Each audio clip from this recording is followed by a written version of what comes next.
CCH के तत्कालीन अध्यक्ष डॉक्टर रामजी सिंह कितने सालों से अध्यक्ष रहे और इसके खिलाफ गंभीर भ्रष्टाचार के आरोप भी हुए। 19 दिसंबर 2016 को सीबीआई में उसको 20 लाख रुपए लेते हुए पकड़ा गया और उसके ऊपर सीबीआई की केस भी हुई है और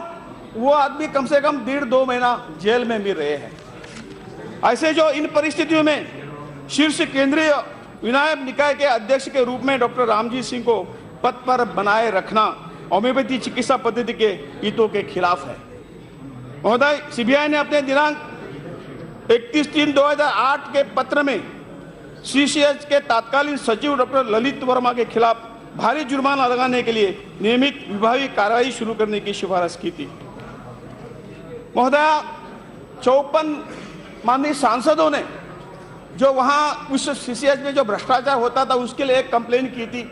और इसके आधार पर एक कमेटी ने जांच की और इसके आधार पर इसके सिफारिश पर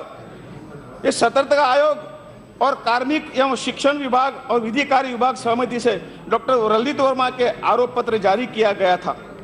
इसके बाद भी ये केस खत्म नहीं हुई और जब वो रिटायर हुए मंत्रालय ने उसको कहा कि उसके जो बेनिफिट है, रिटायरमेंट बेनिफिट जो मत दो, केस खत्म करने के बाद दे दो, लेकिन वो भी उन्होंने नहीं माना और रिटायरमेंट वक्त में उसको सभी बेनिफिट देके उसको घर भेजा।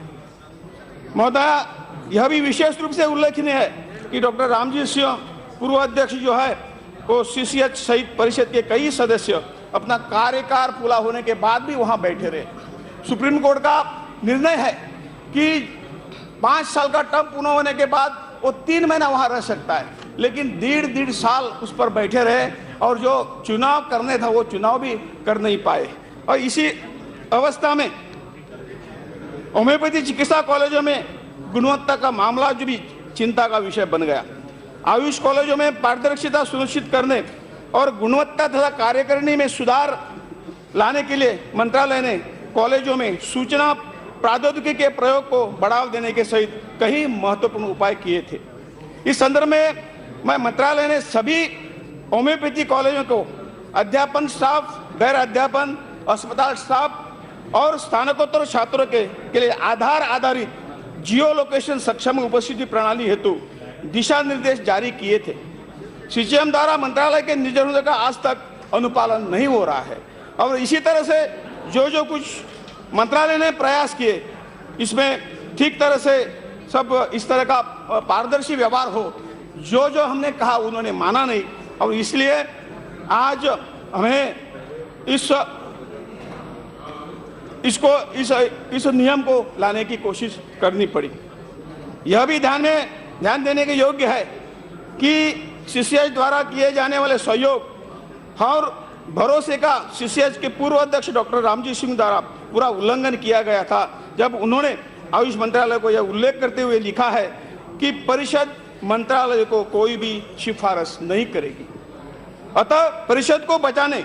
और उसके सही उद्देश्यों को पूरा करने के लिए इसकी कार्यकारिणी बहाल करने तथा प्रवेश से संबंधित समयबद्ध मामलों के निपटाने हेतु तत्काल उपाय किए जाने आवश्यक है। परिषद के लिए किसी सुधारात्मक उपाय का एकमात्र विकल्प ऐसे व्यक्ति को इसका कार्यभार सौंपना है जिनके पास शुद्ध ईमानदारी सहित अपेक्षित अर्हता तथा अनुभव हो और जो